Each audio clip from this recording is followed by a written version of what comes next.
Bismillahirrahmanirrahim. Assalamualaikum warahmatullahi wabarakatuh. Innal hamdalillah nahmaduhu wa nasta'inuhu wa nastaghfiruh wa na'udzu billahi min syururi anfusina wa min sayyiati a'malina. May yahdihillahu fala mudhillalah wa may yudhlil fala hadiyalah. Asyhadu an la ilaha illallah wa asyhadu anna Muhammadan abduhu wa rasuluhu la nabiyya ba'da, amma ba'd. Pertama-tama, marilah kita panjatkan puja dan bersyukur kehadirat Allah Subhanahu wa Ta'ala yang telah melimpahkan rahmat, taufik, hidayah, serta inayahnya kepada kita sekalian. Dan tak lupa salawat dan salam semoga tetap curahkan kepada junjungan kita Nabi besar Nabi Agung Muhammad SAW yang telah membimbing kita dari zaman jahiliyah kepada zaman Islamiyah yang terang benderang ini.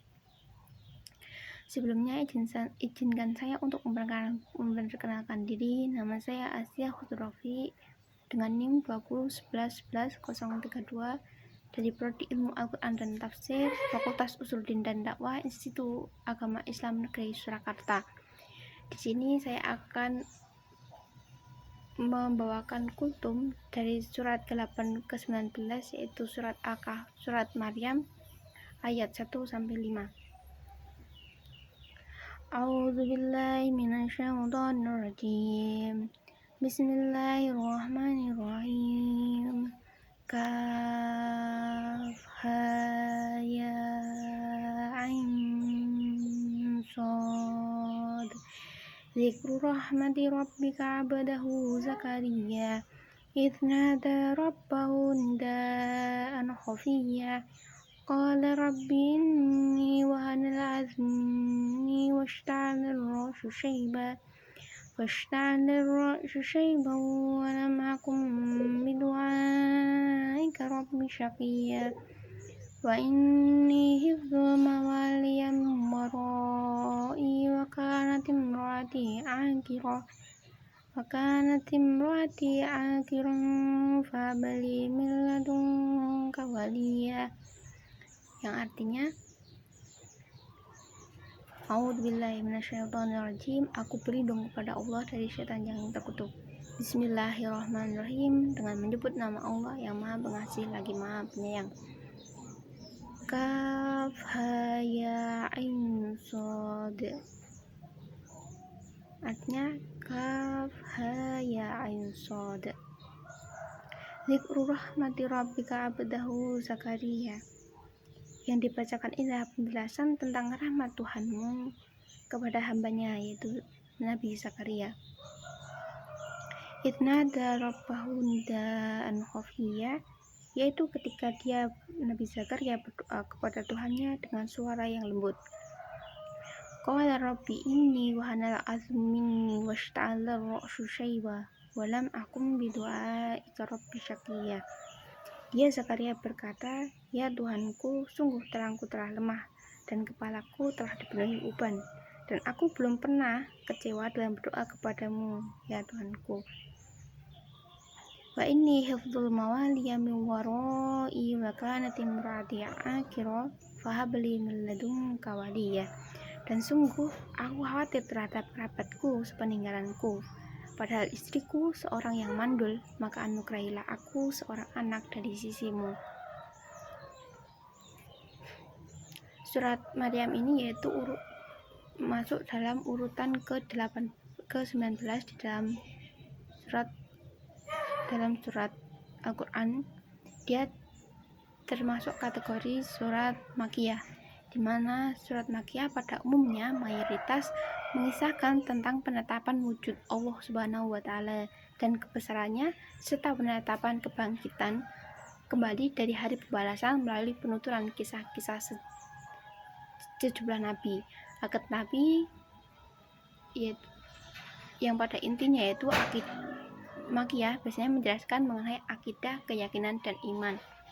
Akan tetapi dalam surat Maryam ini kita hanya cukup membahas dalam surat ini yaitu ayat 1 sampai ayat 5 saja. Penamaan surat Maryam yaitu disesuaikan dengan asbabun nuzulnya mengenai kisah kehamilan Sayyidah Maryam dan kelahiran Isa alaihissalam tanpa seorang ayah. Serta gema kehamilan tersebut dan berbagai peristiwa menakjubkan yang menyertai kelahiran Nabi Isa alaihissalam dalam surat ini. Kemudian dari kisah-kisah itu yang terpenting dan yang paling penting ialah sebuah kisah yang menyisakan kemampuan Nabi Isa alaihissalam dalam berbicara tatkala beliau masih kecil, yaitu dalam keadaan masih di dalam buayan ibundanya.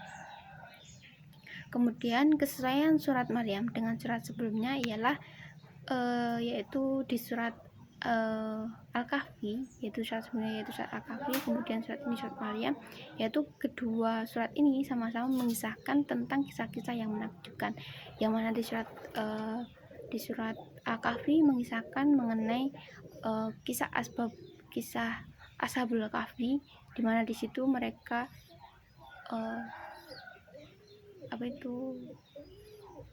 tertidur, namun tidak dalam waktu singkat. Kemudian saat itu juga mereka tidak makan dan minum. Kemudian diiringi juga dengan kisah Nabi Musa, Nabi Khidir, dan juga Dzulqarnain. Kemudian di surat Maryam ini mengisahkan tentang kisah kehamilan Sayyidah Maryam, tentang kelahiran Nabi Isa alaihissalam, juga kelahiran Nabi Yahya, yang mana Nabi Yahya memiliki pada orang tuanya, ayahnya itu sudah tua renta, dan juga ibundanya itu sudah tua, dan pada saat itu dinyatakan mandul, tidak bisa hamil. Kemudian keutamaan surat ini ialah dari riwayat Muhammad bin Ishaq di dalam kitab Sirah Nabawiyah meriwayatkan dari Ummu Salamah, juga Ahmad bin Hanbal dari Ibnu Mas'ud tentang kisah hijrah dari Makkah ke Habasyah Ethiopia, bahwasanya Ja'far bin Abu Thalib membacakan awal surat Maryam kepada Raja Nasrani dan juga para pengawalnya. Kemudian kita masuk tafsiran ayat pertama. Di ayat pertama yaitu Kaf Ha Ya Ain Shad, maksudnya dari ayatnya adalah dia termasuk dari ayat huruf muqatta'ah, yaitu huruf ini untuk memberikan peringatan tentang apa yang disampaikan setelahnya, juga untuk menentang orang-orang Arab agar mendatangkan sesuatu yang semisal dengan Al-Quran, atau minimal semisal dengan salah satu surat di dalam Al-Quran. Karena Al-Quran terdiri dari huruf-huruf hijaiyah Arab, yang mana mereka juga menggunakan di dalam tulisan, ceramah, bahasa, juga syair-syairnya. Tidak benar jika dikatakan bahwa huruf-huruf tersebut termasuk huruf mubhamat, yaitu huruf yang tidak jelas maksud dan maknanya, mengisyaratkan rahasia. Akan tetapi huruf-huruf muqatta'ah itu mengisyaratkan tentang rahasia tertentu atau merupakan nama atau sifat. Hal ini karena seperti yang dikatakan oleh Ar-Razi di dalam tafsirnya, tidak boleh bagi Allah Subhanahu wa Ta'ala memasukkan dalam kitab sucinya sesuatu yang tidak ada maknanya, baik itu makna hakiki maupun majasi. Karena jika membolehkan, hal itu sama halnya dengan membuka pintu bagi mereka yang mengklaim bahwasanya setiap lafaz yang zahir mempunyai makna batin, sedangkan bahasa tidak menunjukkan apa yang mereka katakan. Karena makna yang ditunjukkan huruf kaf tidak lebih utama dari kata Al-Karim atau Al-Kabir, yang berarti mulia atau besar, atau bisa juga dengan nama lain dari Rasulullah SAW atau malaikat, sehingga maknanya dengan sebagainya dengan mengabaikan makna yang lain adalah tindakan semena-mena. Kita akan tidak ada petunjuk dari bahasa sama sekali, karena dimana kita tidak menemukan petunjuk sama sekali dari segi bahasa. Ini penjelasan dari tafsir Al-Razi volume 1 halaman 179. Kemudian masuk di ayat 2, Dzikrul rahmati rabbika abdahu Zakaria idnada rabbahu nidaan khafiyya. Di ayat 2 dan 3 ini dibacakan adalah tentang rahmat Allah kepada hambanya, yaitu Nabi Zakaria alaihissalam, sebagaimana yang telah dikisahkan juga di beberapa surat lain di dalam Al-Quran, yaitu di surat Al-Imran ayat 37 dan 38. kemudian di surat Al-An'am ayat ke-85, di surat Maryam ayat 2-7, kemudian di surat Al-Anbiya ayat 89, di mana di sana diceritakan bahwa dia adalah seorang nabi yang agung berasal dari kalangan Bani Israel. Istrinya Nabi Zakaria adalah bibi Nabi Isa alaihissalam dari pihak ibunya. Nabi Zakaria adalah seorang tukang kayu, sebagaimana yang disebutkan di dalam riwayat Sahih Bukhari yang berbunyi, Zakaria alaihissalam adalah seorang tukang kayu yang mana dari hasil pekerjaannya dalam pertukangan ia berdoa kepada Allah Subhanahu wa taala dengan doa yang lirih dan diam-diam. Karena itu lebih ikhlas dan jauh dari riya. Juga agar permintaannya untuk mendapatkan anak ketika dia sudah tua tidak dianggap sebagai tindakan bodoh, sehingga tidak menjadi bahan ejekan dan olok-olokan dari kaum-kaumnya.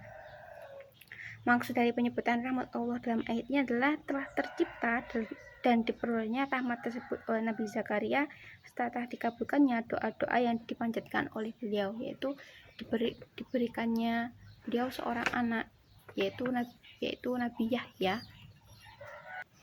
yang mana pada saat itu istrinya Nabi Zakaria padahal dinyatakan posisinya dalam keadaan mandul, tidak akan bisa memiliki anak. Kemudian di ayat 4 dan 5, Qala rabbi inni wahanal azmu minni washta'ala ra'su syaiba wa lam akum bidu'aika rabbi syaqiyya wa inni hufdzul mawaliya min wara'i wa kanat imrati aqiran fa'abli min ladunka waliyya. Di dalam ayat ini dijelaskan bahwasanya Nabi Zakaria alaihissalam berkata, wahai pemeliharaku, sungguh tulang-tulangku ini telah menjadi lemah, kekuatanku pun telah merosot turun drastis, dan aku pun sudah tua renta, serta sudah banyak dipenuhi uban. Sedangkan engkau selalu mengabulkan doaku dan tidak pernah menolak apa yang aku pinta, sehingga permintaanku pun tak pernah sia-sia. Sesungguhnya aku khawatir para kerabatku yang laki-laki dan keturunan paman-pamanku dan yang serupa dengan mereka mengabaikan urusan agama dan tidak mempedulikannya setelah aku mati nanti. Aku mohon untuk dikaruniai seorang anak yang menjadi nabi setelahku, yang dengan kenabian itu akan menjadi urusan agama dan mengurus urusan agama dan urusan wahyu. Sedangkan istriku, yaitu saudara Hamna ibunda Maryam, mandul tidak dapat melahirkan. Nama istri Nabi Zakaria adalah Isya bin Fakudha bin Qabil, saudari Hamna bin Fakudha. Dan demikian Yahya adalah sepupu atau anak dari bibi Nabi Isa alaihissalam dari pihak ibu. Dapat dilihat bahwasanya Nabi Zakaria menyebutkan 3 alasan untuk doanya yang mengundang belas kasih dan rahmat dari Allah Subhanahu wa taala. Di antara doa tersebut yaitu kandungannya 1, beliau menyampaikan tentang kelemahan badan baik secara batin maupun lahir, menyatakan bahwasanya beliau itu benar-benar tidak mampu untuk mewujudkan apa yang beliau inginkan, sehingga beliau berdoa agar dengan tujuan agar supaya Allah Subhanahu wa taala mengabulkannya. Kemudian yang ketiga, sebagai seorang yang selalu dikabulkan, beliau ada termasuk hamba Allah Subhanahu wa taala yang diberikan karunia, beliau itu selalu dikabulkan doanya dan tidak pernah ditolak. Kemudian yang ketiga, beliau menyampaikan tentang kekhawatiran akan terabaikannya urusan agama dan apa yang diwahyukannya setelah kematiannya nanti, sehingga itu nanti akan sia-sia. Maka kemudian beliau meminta kepada Allah Subhanahu wa taala untuk diberikan seorang putra yang kemudian nanti putra tersebut akan diangkat sebagai nabi yang nanti bisa melanjutkan perjuangan beliau untuk menjaga wahyu agama dan juga wahyu-wahyu tersebut. Mungkin cukup sekian dari saya. Apabila ada kurang lebihnya ataupun salah kata, saya mohon maaf yang sebesar-besarnya. Bila ada kelebihan itu dari Allah Subhanahu wa taala semata, dan bila ada kurangnya itu tak lain dan tak bukan adalah dari saya sendiri. Sekian, kutum singkat dari saya. Mohon maaf yang sebesar-besarnya. Wabillahi taufiq wal hidayah. Wassalamualaikum warahmatullahi wabarakatuh.